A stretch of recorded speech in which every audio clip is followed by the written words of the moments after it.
So a year ago when I first made this channel, I made a Q&A video, you know, being like, this is who I am, I like art, I like music. And one of the things that I wanted to talk about was how I've always wanted to write a graphic novel, and I had like a story or two in my head, and I wanted this channel to encourage me to make the novel, and maybe every 3 to 6 months, you know, post like an update on how the novel's going. But that never really happened, and yeah, but I went back to uni because I had 1 unit left to do, and in my uni course I literally have to do a chapter of a graphic novel. And the couple of days before I had a class where I had to pitch my concepts for the like which graphic novel I wanted to do, I had this really intense nightmare that went on for, it felt like hours, and it kind of all came together, like all these little like stories and thoughts I had in my head and things that I'd thought about when I was a kid and a teenager and now, like all kind of like came together metaphorically in this little story about a girl named Cardia. For this course I'm doing a chapter of the graphic novel, so I'm doing 12 spreads, and then I'm hoping that by doing this, and then I can maybe do the other like 8 chapters that I want to do, and then put it together and get it printed and sell it, and like that would be a dream come true, seriously. But I would literally like finish it just because I want to do it, but I would love to share it with other people. Even if I just get to send out one, I'm stoked. Let's just see how that goes anyway. But I thought, seeing as I do a lot of projects and I got a lot of nice feedback about the Wonder project, I thought maybe I could do little like catch-up videos about my graphic novel. Anyway, this has gone for way too long, so I'm just going to talk about my story that I'm writing. And there's lots of hand movements. I will read to you my byline. A spirited young girl fights to save herself from the dark magic that consumes her 2 worlds. Cardia's quest is completely unknown to her, but her answers to self-discovery lie in an evil sorcerer's mind, located in a different world to her own. At first it seems like these 2 worlds are different in all ways. One is home, safe, peaceful and earthly, glowing bright and warm in a bioluminescence throughout all its beings, and the other is dangerous, war-torn and unfamiliar. But in time we find it is the same place, but in the future. Cardia is taken from the peaceful side by 3 figures, who later we piece together why they brought her to this strange, awful place. This anxious, sad and shy young girl is the last hope for this world. She must find the overpowering sorceress and defeat her dark magic. Boom.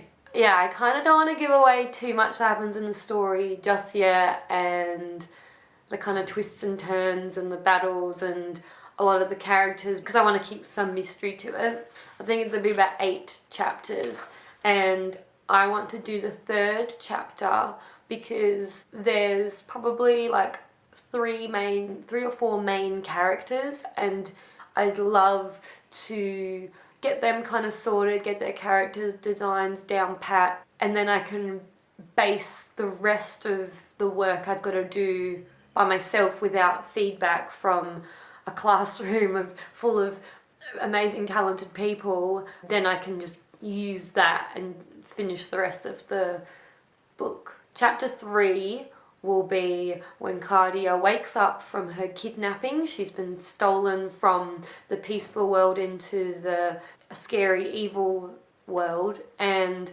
she finds herself in a castle. Cardia finds herself in the castle. Her attempt to flee finds her in the middle of the battlefield. And it's kind of like when she's just figured out, she's piecing everything together, she's noticing the differences between the 2 different worlds. It's kind of like when the story starts and she realizes why she's there. It's like her first big moment in the story. I started off with like a really basic book plan, and then this was my next book plan that I did. Kind of cleaned it up, pushed some things together. I then took that and changed that around, and I made a little dummy book. Cardia wakes up. This is my like really basic kind of like just to get the idea of how the story's going. So Cardia wakes up and she's in a cupboard, but she thinks she's been buried. It's all the wood, and she feels like she's in a coffin.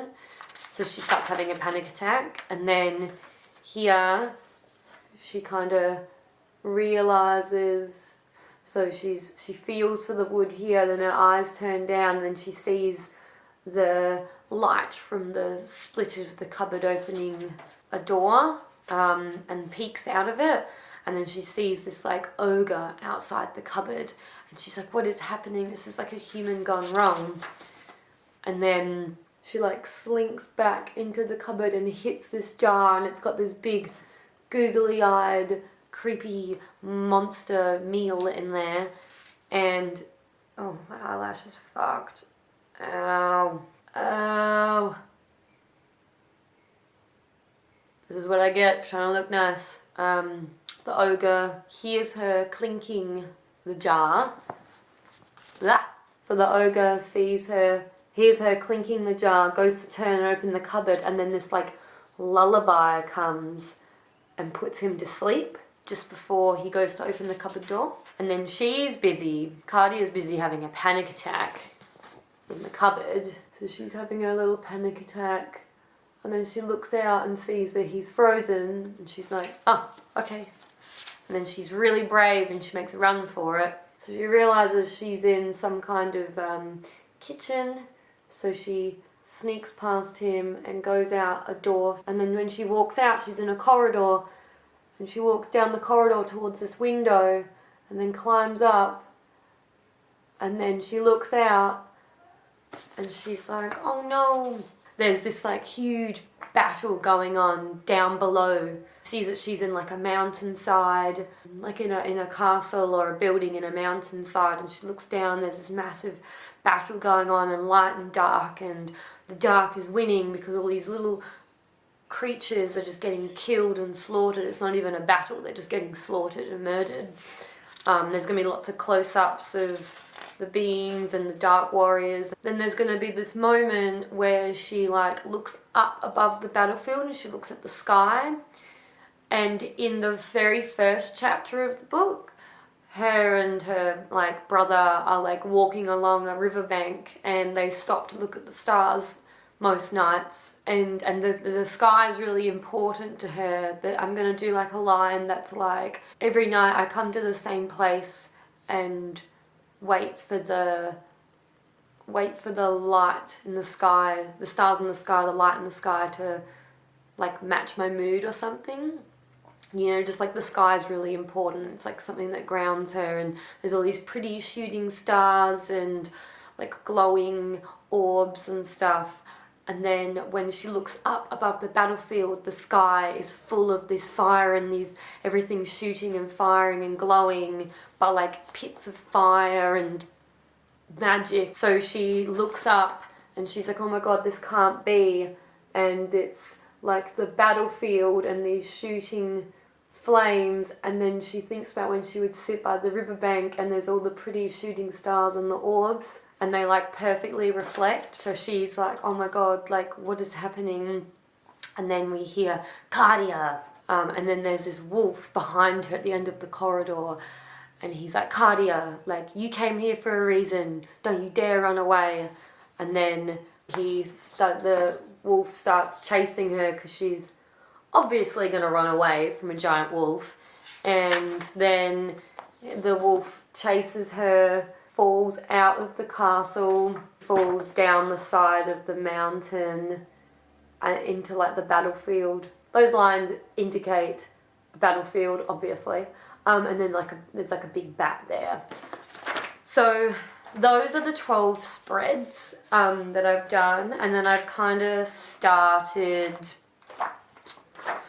my character designs. So Cardia, like I was thinking, I want her to be like 12, 13, like that real like pivotal turning point when you're going from being like a child to figuring out what it's like to be an adult and make decisions and just be a person. And yeah, so this is kind of like the face that I ended up going with. Cardi is like so stressed out and anxious that she has like these ridiculous dark but geometric black eye bags under her eyes. And she's going to be wearing like a nightgown because she got kidnapped in her sleep. And then the ogre, I kind of want him to look like a human gone wrong. Not quite Frankenstein, not quite ogre-y, but more like, yeah, just like a human kind of like held together by bandages. Like his clothes are bandages, like wrapped him up. And he's like kind of all fleshy and bony and weird, and he's like made an effort to try and keep his face on, so he's got like a piece of paper and drawn some eyes and some eyebrows and a nose, and he's like taped it on his face. So these were kind of like my initial kind of concepts. Like he's a bit too creepy here, so he's a bit cutesy here. So then he kind of looks like this. So he's got like, yeah, so he's all like fleshy and bony, and he's got these little teeth, and he's like holding on his face with a piece of material and like rubber. And then the wolf, kind of like this. So he's like kind of like Afghan houndy, but he's got these like little piercing little round eyes. He's like really like awkwardly shaped, like he kind of looks like a dinosaur with like a big barrel chest and back, but spindly long legs and a long neck. That's kind of what I have so far. I definitely want to do it in like ink, like black and white and grey, and then maybe digitally I'll add some like sense of colour and tone and vibe and stuff. But I'm really confident in traditional media, so I'm just going to do like ink and pencil and graphite and just your paints and stuff. So this is like the opening spread where she wakes up in the cupboard. So like kind of doing different variations, feeling around in the cupboard, then looking down and seeing the light.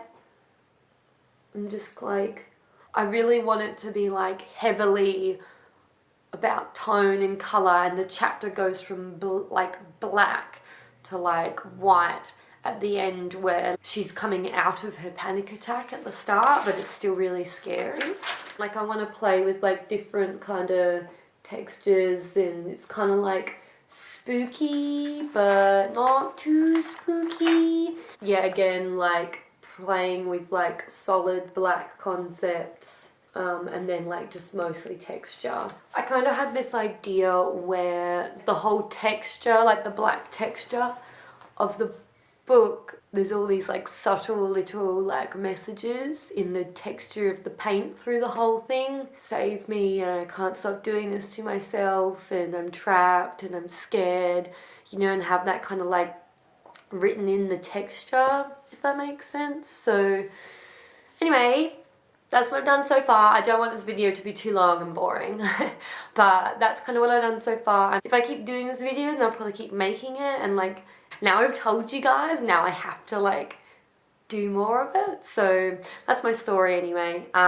So thanks for watching, and I hope you found this reasonably interesting, and I'd love to hear your thoughts. And if you know, if you got any ideas for me, or tips or tricks, or you know, if you love working with ink or pencil, or you know, anything, any like books or drawings, or anything that I can vibe off, that would be amazing. I would love that, like just some help and some inspiration.